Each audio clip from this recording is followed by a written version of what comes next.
welcome. If you've joined the Social Determinants of Health panel, you're in the right place. If you didn't mean to join us, we hope you stick around. We have some really great discussion today. First, we're going to just do a quick round of introductions, and then we'll kick it off for each of us to maybe speak about the work we're doing around social determinants of health from each of our organizational's perspective. And then we have some great questions to kick it off, but I encourage all of you to please interact with us, put your questions in the chat.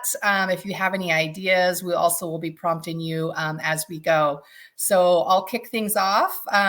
Good morning. Andrea Davis with Coordinated Care. Coordinated Care is one of the managed care organizations serving the Medicaid population. We also have a product and a plan serving the marketplace or those shopping on the individual market. We also serve Medicare individuals and serve all of the children and youth in our foster care and child welfare system. I'll turn it over to Melissa to introduce herself. Hi, everybody. Melissa Sherry. I am the Vice President of Social Care Integration at Unite Us. Unite Us is a technology company offering an end-to-end solution for social care. So my role at Unite Us is focusing on two parts. One, research and evaluation. So how do we actually prove the value of social care? And two, building out how we actually get community-based organizations funded for their care. So I'm really excited to be here and excited to talk to everybody.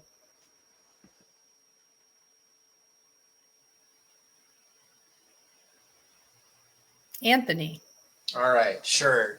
So even though we have an Anthony Davis and an Andrea Davis, there is no relation. Just figured I'd throw that out there. So my name's Anthony Davis. I'm the managing director for quality and accreditation at a consulting firm called Health Management Associates.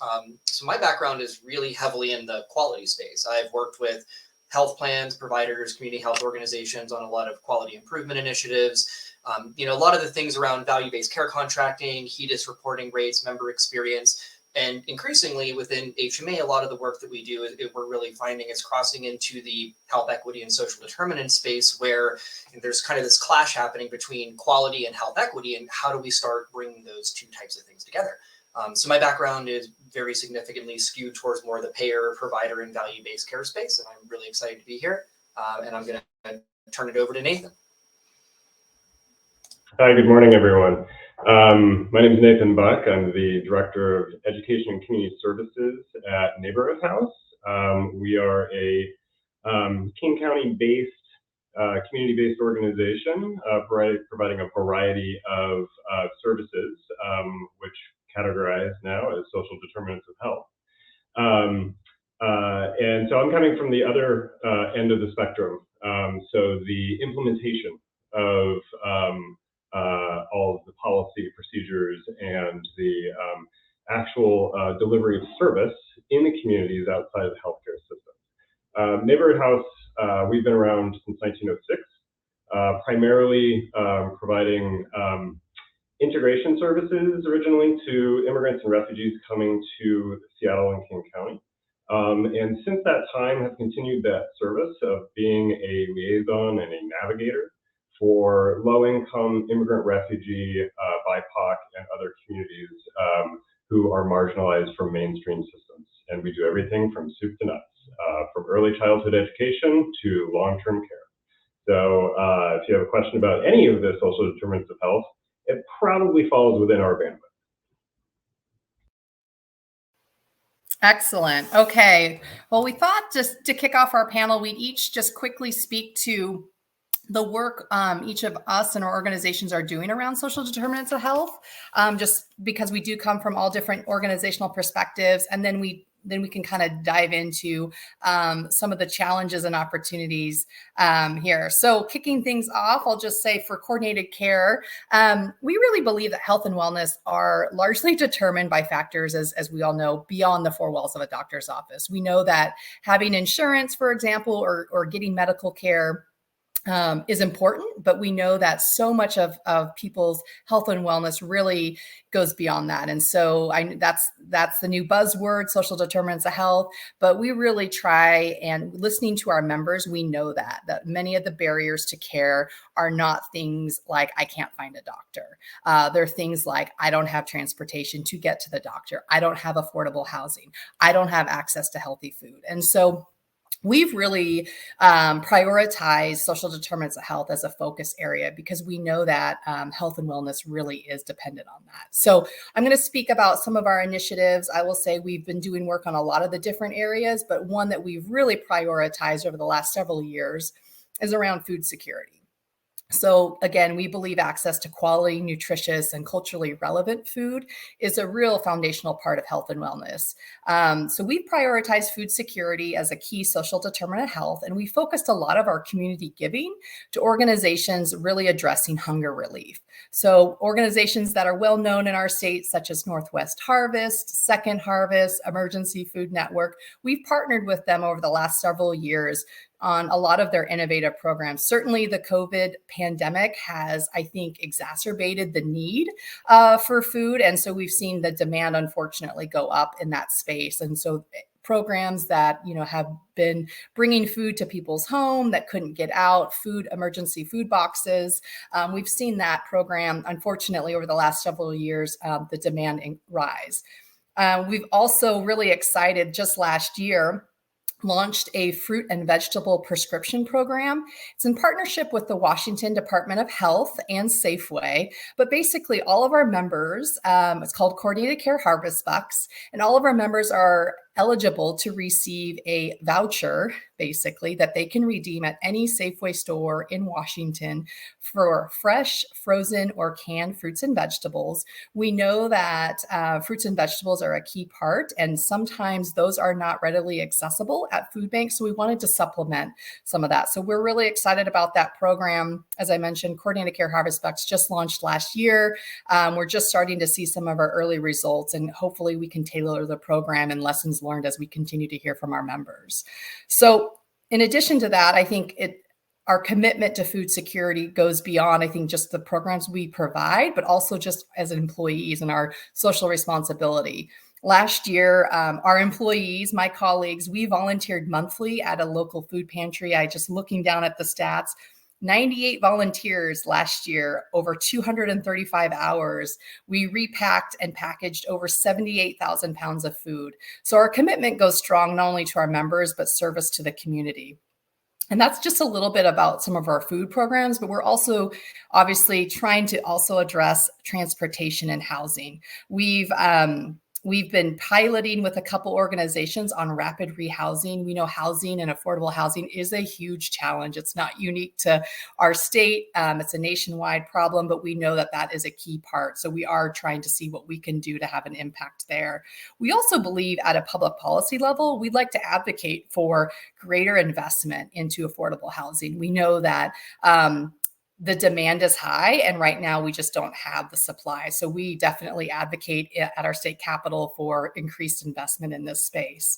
And then lastly, on transportation, I'll just say, we know that transportation is a key issue for many of our members. We've entered into a rideshare pilot with Lyft, trying to get people to and from the store to pick up prescriptions, to redeem their Coordinated Care Harvest Bucks, as well as to medical appointments. And we've also partnered with organizations that have rideshare programs, helping people get to and from appointments. So just a high level overview, trying to, of some of the programs we're working on. There's a lot more work going on, and we're really excited to hear from my other panelists on what they're working on and how we might be able to partner. So with that, I will turn it over to Melissa.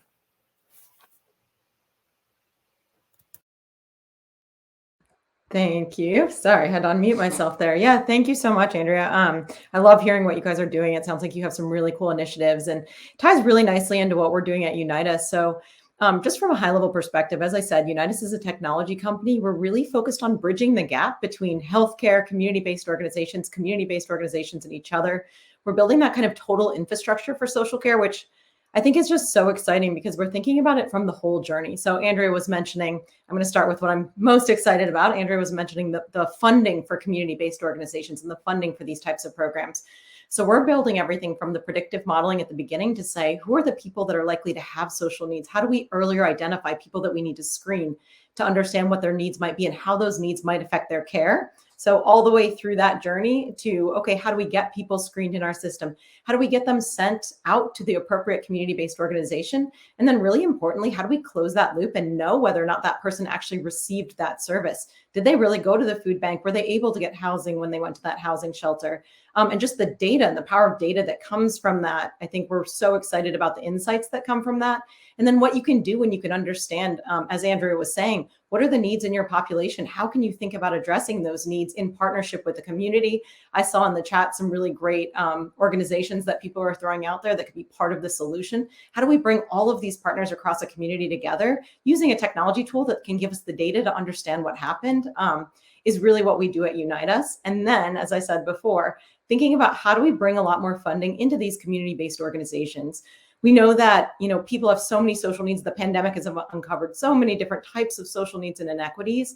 When we think about the increased ability to refer people out to community-based organizations, as we get better with partnerships, as we get better with working with our community-based organizations, we really want to be able to not only refer to them and know what happened, but to understand their capacity. And then once we understand their capacity and we understand what our population looks like, how do we bring a lot more funding into those organizations so that the supply and demand can meet? So what we're building at Unite Us, and again, what I'm really excited about is just this, how do we build technology that gets community-based organizations paid alongside their referrals in a way that makes sense for them? And I'm sure we'll talk a lot more about this later because I know my other panelists have a lot to say on these topics as well. But one thing we're really, really concerned about is doing it right by the community. And that means not medicalizing it. That means making it simple. That means keeping some of that complexity out of it for the community-based organizations.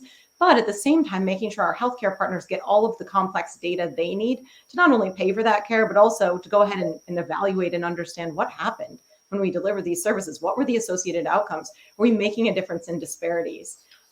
So there's a lot of really exciting work going on. And, I think what we're really eager to get to at Unite Us is how can we become a comprehensive solution for our community partners so they're not documenting in multiple systems, so that we're giving them that complete suite of tools as well as all of our different types of partners so that all of that data is in one place in a standardized way that we can look at it from a statewide perspective and say, how are we changing social care? How do these different changes in supply and demand and needs over time really tie back to healthcare outcomes to help prove that? So I think Anthony's going to have a lot to say about that. I'm going to. So I was going to dive right in because you kind of set it up really well on the data side and a lot of the pieces needed to the proof of concept, right? So on the quality end. So a lot of the work that we've seen at HMA is, we work with everyone from states to health plans, provider groups, community organizations, behavioral health care clinics. And so what we've seen is this huge push for social determinants, right? But depending where you are or who you're talking to, that lens is so different. Like Andrew, you mentioned all these amazing programs you're doing on food and housing insecurity and all these types of items. But the big piece that I've seen as a massive need in this space is how do you actually show that stuff really reduces disparities and that it's actually having an impact on getting people better care, helping them access services. So this kind of big data need we've seen is this massive piece. And it's not just the things like, hey, we're capturing Z codes, but Melissa, I remember when we first met, I was so interested in how you're approaching this lens because you're doing it from a perspective of, you're hands-on working with people that need transportation, housing, food, but the coding doesn't always necessarily make its way to a health plan where they can then go back to the state and say, hey, guess what?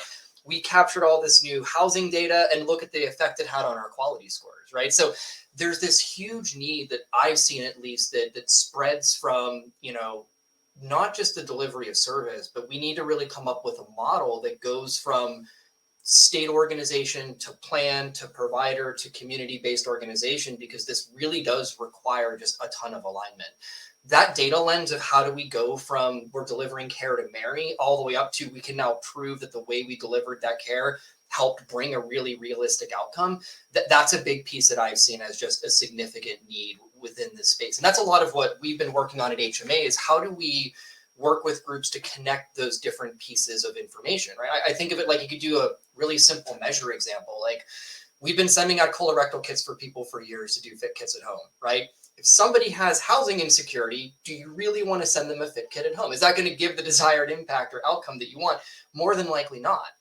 So it's things like that. It's how do you take this concept of health equity, social determinants, and really start bringing it into the existing space that we've developed around measuring cost of care, outcomes, access, prevention.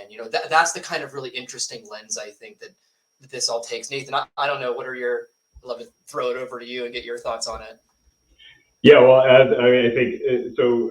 Melissa and Anthony, speaking of from a community-based provider's perspective, these are the services being provided in the community are done and have been done for decades, and we know that the impact of the providers in the communities is real on individuals' health and their health outcomes.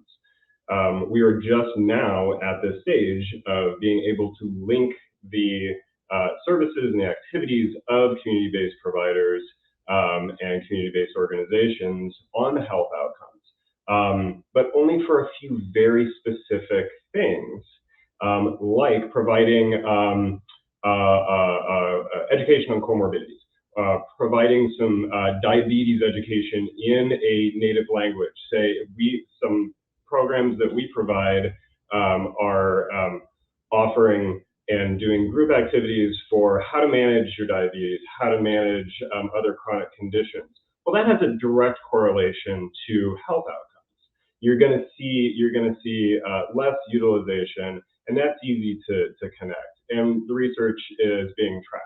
For those things that are harder to track, that's where I think a lot of the things that Melissa and Anthony have been talking about, those are really key right now to be able to invest in, to draw down and connect the services on the ground with the healthcare system and the healthcare systems that are being funded to see that those real health outcomes in communities, so population level health outcomes that we're talking about. How exactly are we going to connect those? Anthony, you hit the nail on the head. We've got to be able to have data collection systems. We've got to be able to have things that are going to show the trail between investment and the activity to the outcome. And to Melissa's point, you got to be able to fund it. Community-based organizations can't do these things for free. We already work and get underpaid as it is. So being able to come at it and not ask community-based organizations to become healthcare entities with the same level of higher accreditation requirements. We hire staff from within the community because those are the staff who can connect with community. And you're not going to get a master's degree student who suddenly speaks 3 different Southeast Asian languages or has lived experience. You're not going to get that.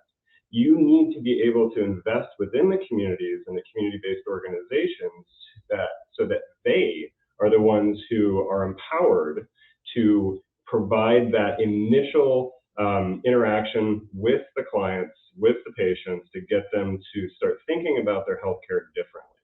And taking rent is health. Food, of course, is health. But all of education is health. These are the things that if we start to change that messaging, we can really have an impact. But it's going to take investment and it's going to take capacity building.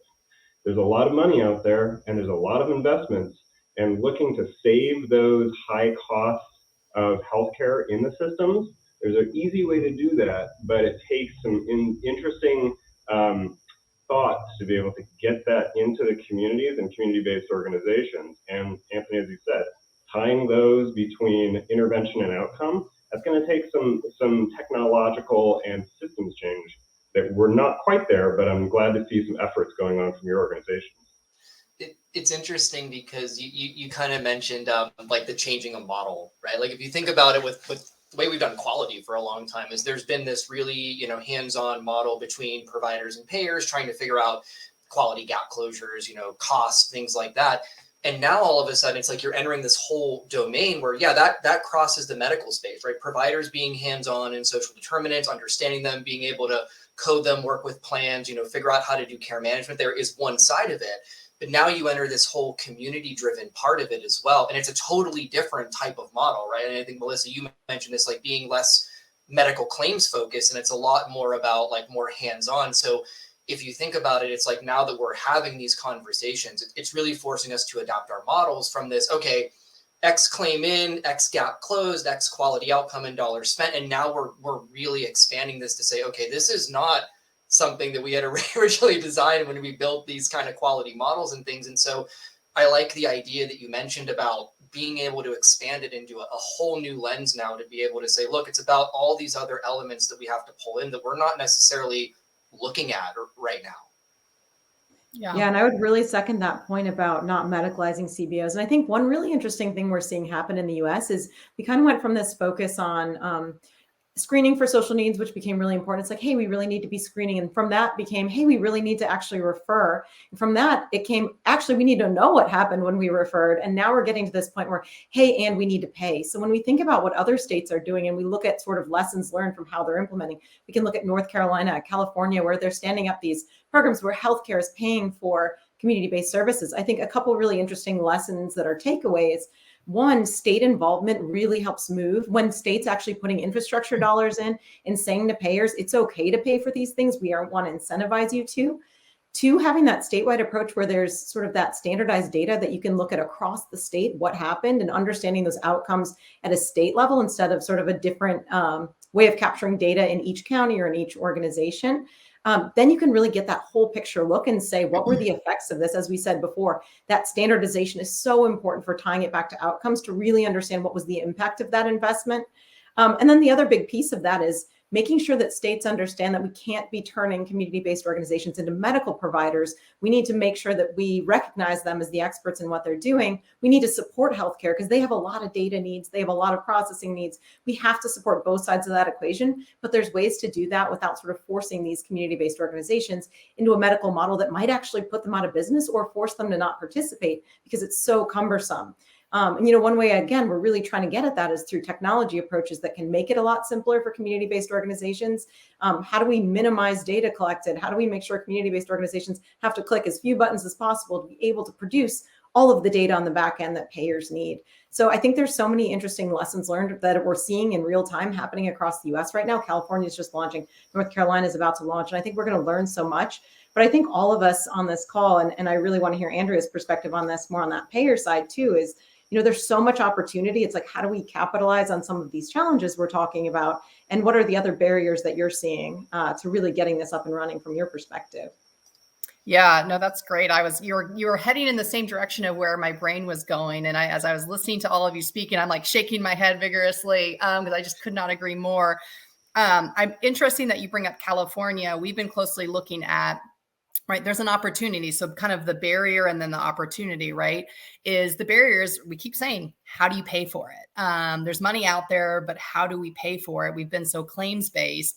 I think within the Medicaid program, there are pretty strict rules on what Medicaid dollars can be used for and what it can't be used for. And traditionally, right, Medicaid can't pay for things like rent or housing or food and things that we know impact people's care. And so that is a barrier, an opportunity, I would say, related to that, which we've seen out of California and other states, is, states are using the 1115 waiver, not to get overly technical, also known as like the Medicaid transformation demonstration, to really test out and pilot these models and get basically a waiver from CMS to say, yes, you can pay for these things and you can, develop some models to see, kind of to your point of like that ROI and getting that data. Does it move the needle? If you pay for this, does it change, outcomes? And so I think that's an opportunity here. Coincidentally, we are in a state, right, where our state is kind of considering, they are considering renewing their waiver application. So we've been talking with the state along with the other Medicaid plans and a lot of other stakeholders about what should be included in that renewal application. We definitely believe that social determinants of health should be put to the top of the list. We know that Oregon, California, for example, have really centered their application around that. And so we think that's a direction we should go to. I mean, that's an opportunity to tap into that. I also, before we get too far down a rabbit hole, I want to acknowledge some questions have come in the chat, so we will get to those. But I will also say, our next two questions that we are kind of posing were, what are the most significant barriers, which we've kind of talked a lot about that, cost, data, others, and then what are some opportunities or solutions? So I would just invite folks in the audience, put in it doesn't have to be a question, it could be just your opinion, your thoughts. If you have ideas as to what are the challenges and barriers from your perspective, put it in there. We'd like to see that. If you have ideas on solutions, put it in there. And with that, I'm going to, hopefully, if that's okay to my fellow panelists, I want to go in there and maybe read out some of the questions because they're really thought-provoking. A couple of them, I did put in some answers, just my thoughts, but I want to make sure that we give the other panelists an opportunity to respond. So one person did say, regarding healthy food, they would recommend establishing partnerships with community-supported agricultural farmers for getting locally raised food to food banks. Great idea. So again, great suggestion there. This is a question, would love thoughts. Any thoughts how we can ensure medical providers consider social determinants of health factors when seeing patients in their health-related issues? We find in their organization, which is a community healthcare primary care organizations, many providers don't consider SDOH when addressing medical issues. So I'll kind of pause there to see if anyone from the panel wants to maybe address those questions. I think Anthony wants to start that one, and then I want to finish. So this goes back to, I think that 3 model we were talking about, right? It's like we built this really strong relationship on the primary care side where we do a lot of work, but then we're entering the social determinant space. One of the things I think health plans have done a lot with their providers is teaching them how to code, right? And how to leverage data in their EMR and vice versa. Plans have learned a ton from providers about what their EMRs and their processes are to start capturing really important pieces of information. This actually goes to another question that's in the chat also around, are there efforts for like national standards on data exchange around this, some of this stuff? So while I don't think there's necessarily data exchange standards, there are a set of codes you can use, right? There's Z codes and things like that exist that start getting down there. Now they're complicated. If you look at them, we had a very fun conversation about this earlier in the week around how many Z codes there are out there and the value of all of them and what they bring. But there are some really interesting ones in there, right? Things that capture homelessness, food insecurity, housing, a lot of the core ones that we've brought up consistently over the past bit here. I think that there's a huge lens to play to start building more relationships between plans, the state, providers in that area to start understanding when is the appropriate use of Z codes and how do you start having conversations around social determinants with people? Because you're absolutely right. It's so critical that we don't just set up these in the community, that we set these up for the health plans, for the providers, questions that the states can be asking members that are part of the Medicaid programs to start teasing this information out, because we just have a lack of information around things going on in people's lives that we can start addressing in some capacity. So I think that relationship of, really working hands-on with the providers in the state and starting to teach them when to use those codes, how to have those conversations, ask those things, is a really great role for the state, the plans to start building. I think as community-driven organizations and providers start having more conversations and partnerships together, it's another great place to bring that lens in to leverage those types of things. Yeah, and just building on those answers, one great source to check out what's going on in the world of standardizing social care data is the Gravity Project. You can look that up. They're developing new standards around Z codes, just sort of that entire data taxonomy they're continuing to develop. So that's one really good source. At Unitas, we're really focused on how do we create a standardized taxonomy, as I said, across all of our networks so that we have a single sort of taxonomy across the entire US when we think about social care, which helps us then compare state by state, region by region, in that way. So there's sort of a different level of data standard, which is, what does a referral mean? How do you decide what is an organization categorized are? What are services? And Gravity Project is really getting there. They're going to start defining those as well. And those then, of course, link to Z codes. One other point about physicians and sort of having doctors and others get more interested or more aware of addressing social needs is, I think this is where predictive modeling and sort of flagging, hey, this individual is at a high risk for a housing need, a food need, because that can really impact what they prescribe that individual or how they treat that person. So I do think this is a really good opportunity for predictive modeling and a sort of flagging maybe in an EMR when that patient comes in, hey, you should probably do a deeper dive screening on this person or ask this person if they have these different needs, they might be at risk of, you not being able to treat them appropriately because of this social barrier. If you find that out, you can then do something about that that really helps out with their treatment. And then getting back to the point about sort of the capture of data, I would love Nathan to actually weigh in on this. I think it's a really interesting question about who should be responsible for capturing people's social needs. We know that a physician, we think it makes a lot of sense to capture that during that primary care visit because of the implications for care. But at the same time, we also know that people who are going to community-based organizations may feel safer or more trusting of a CBO partner, and that might be a more appropriate place to get that more maybe honest feedback or sort of a look at what their life looks like. So would love to hear Nathan's perspective on that. Yeah, thank you, Melissa. It's interesting. Our organization and a lot of our community partners work with very marginalized communities who have a hard time accessing mainstream services, including healthcare, across the board through a variety of barriers, as Andrea had pointed out. You have transportation, language barriers, cultural barriers. There's a lot of cultural deference, and folks will just not share necessarily their entire story with their medical provider. With a trusted partner in the community, they're more apt to do so. So a lot of the other things that are social determinants of health would be uncovered in the community. Also, health issues come out a little bit more when they're talking with a peer, when they're talking with a trusted provider, when they're talking with somebody who speaks their language, who's from their culture, who understands. So kind of the where does that go with the identification of those needs, and how does that roll up into the provision of care? That's a big question. Is there a system? Is there a communication structure between healthcare providers and community-based organization providers? Currently, not so much. Fortunately, Melissa's working on some of that.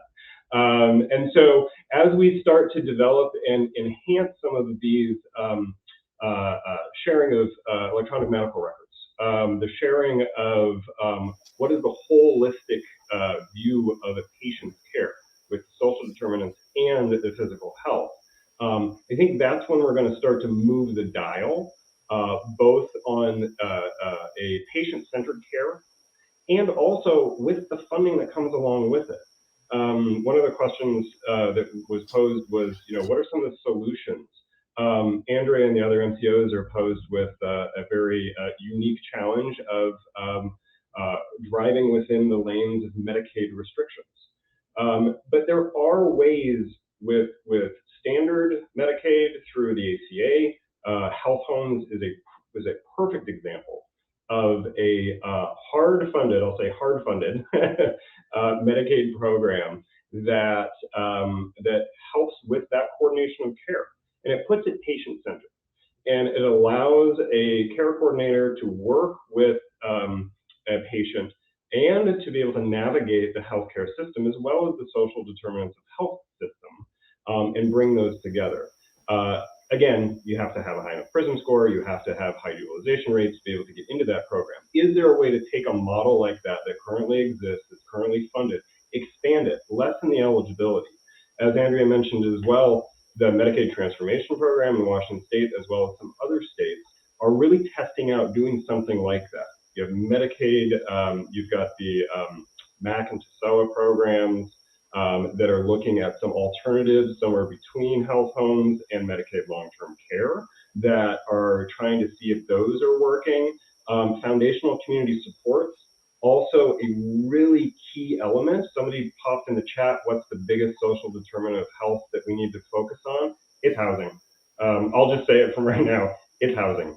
If you don't have a roof over your head, you cannot get on with the rest of the things that you need to address.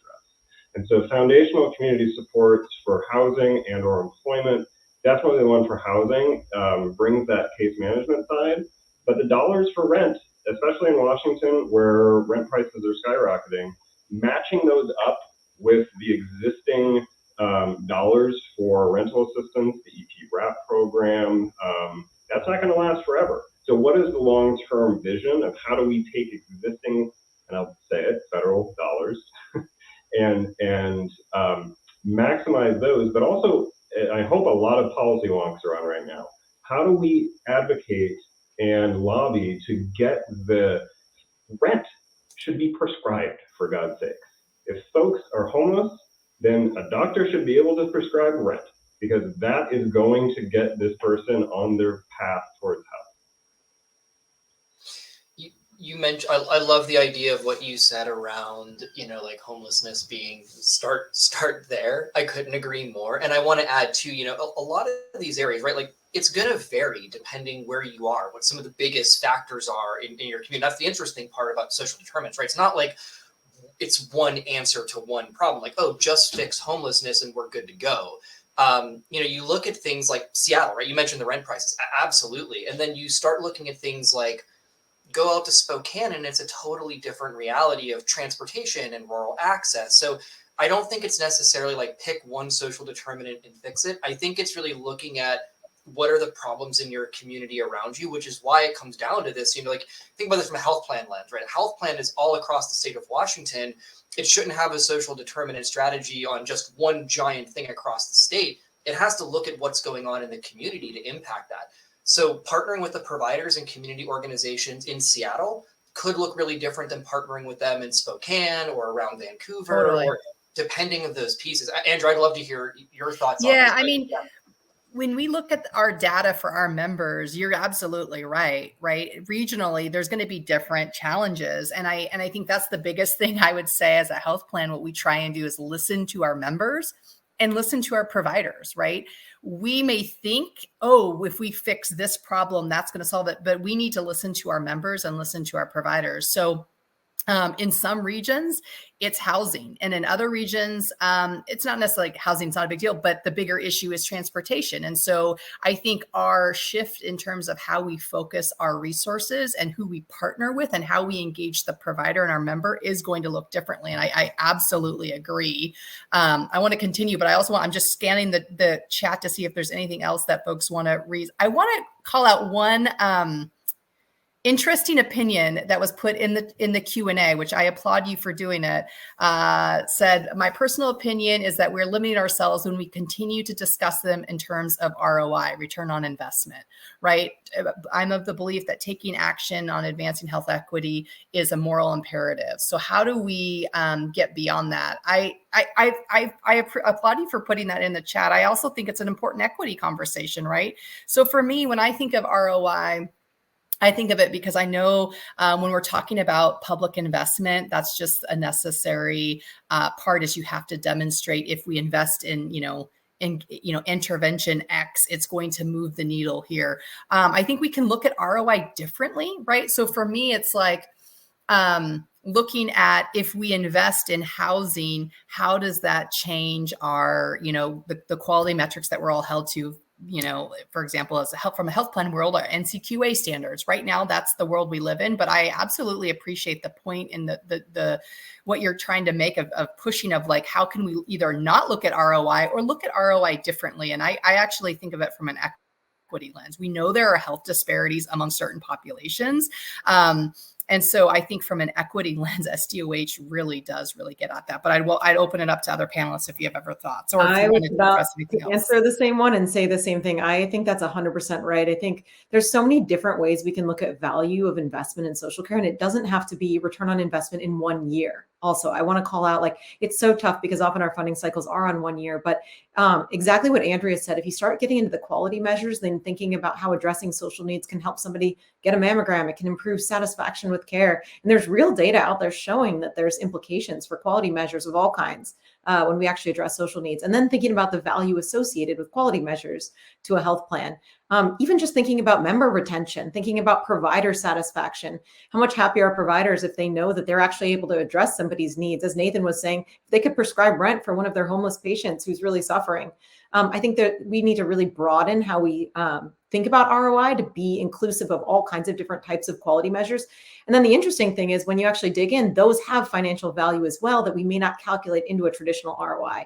I would also just encourage when we talk about ROI, think about it from a long-term perspective, because we know that people have had a lifetime of needs that are not going to change with one rent check, right? You're not going to get someone housed by paying for rent for 1 month. So I think the other interesting discussion there is thinking about sort of the short-term immediate needs and then thinking about needs that are really more transformational and how do we get someone permanently housed versus housed for the night. So really appreciate that comment and definitely agree with Andrea on that point. As somebody that built quality measures for 15 years nationally, I couldn't agree with you more. The big thing here, I think we get caught in this ROI mindset of like, we've been evaluating MLR for, I mean, God, 20, 30 years now of, you know, the value that brings, quality gap closures, things like that. I always viewed equity as a way of stratifying against those things, as opposed to like, if we help somebody, does it change the MLR for them? And so I think what we really need to start thinking about when we talk about these types of things is that, you know, there's the moral imperative piece of it, absolutely. And then there's also the fact that by addressing those things, you are going to see effects on the system, right? It might not always be immediately cost related. It could be in quality. It could be in satisfaction. It could be in engagement in the community. There's so many different ways, but because we've been kind of thrust into this world now where we have all this push towards social determinants, it really forces us to go back and kind of think about like, well, what's our evaluation model? There's efforts going on like that. I mean, if you look at like what NCQA is doing now, there's health equity accreditation that just came out. It's the start of it. Is it the gold ticket that fixes everything? Absolutely not. Is it a step towards that and thinking about it? Yes. But I think to that point, like we really need to think that model through, because we can't always just tie cost to something and say it proves that.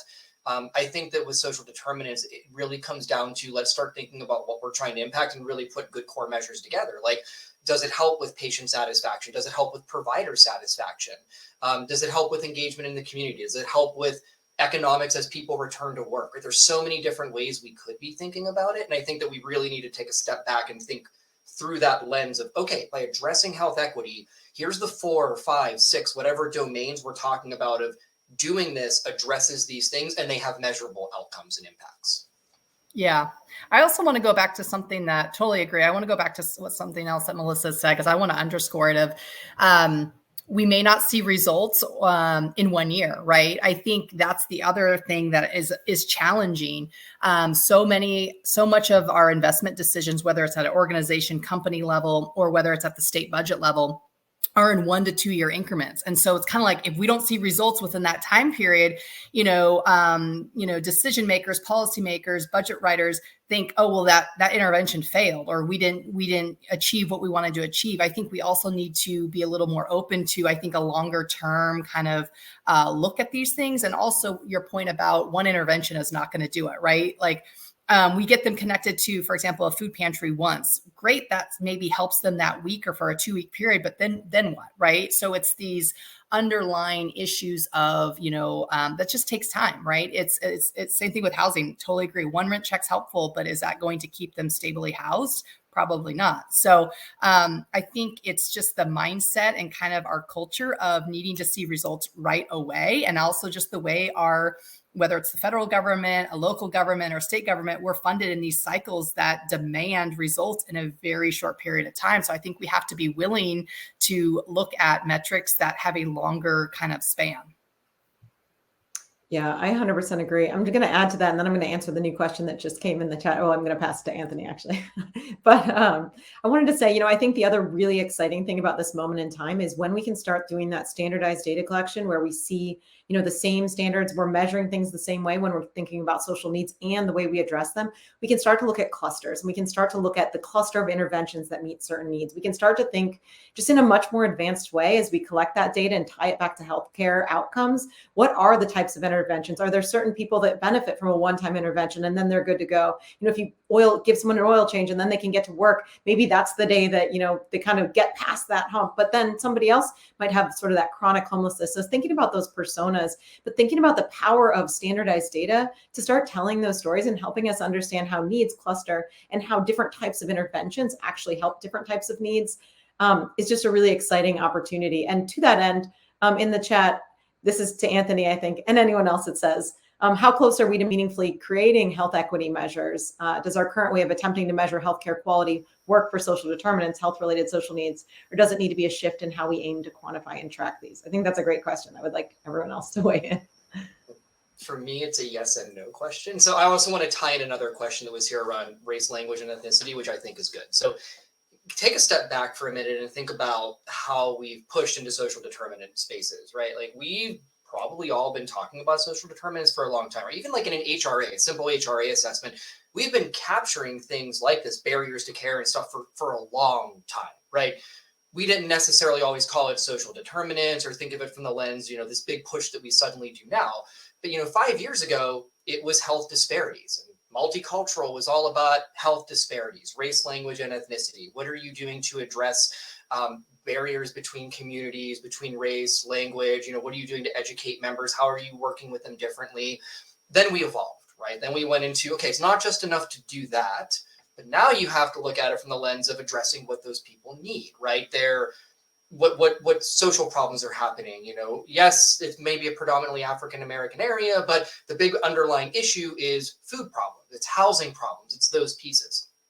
Now we're fast forwarding it again, because when we talk about equity and you look at what's coming out, it's now looking at things like sexual orientation and gender identity. So our thinking on this, it hasn't just stayed here, right? Like in 5 to 6 years, we have really taken some pretty big strides in how we think of race, language, and ethnicity, multicultural, social determinants, and equity in general, right? It's now become this like full spectrum model. And I think a lot of us are still catching up, right? Like you read even just RFPs coming out from Medicaid states right now, and all of them are asking health plans and providers, what are you going to do to address health equity or social determinants? But we haven't even all agreed on what we mean when we say health equity or social determinants yet. So I think one of the really big things is, kind of going to the question of, are we developing the right measures? I think we're still developing the framework of what we're even talking about. I think all of us have an idea of how we can take a Z code, race, language, and ethnicity on an 834 file, sexual orientation, gender identity, people on hormone replacement therapies, bump that up against all kind of measures, cost measures, quality measures, and stratify those. But I think that is like the first step in doing that. Is can we take our existing measure infrastructure and show some level of outcome? I think where we need to get to, though, is can we then take health equity and start building a new set of measures that really gets down to measuring something a little bit different than we have in the past, which is more outcomes based and less about just did X service occur when somebody had their items addressed that they needed to through this lens. Yeah.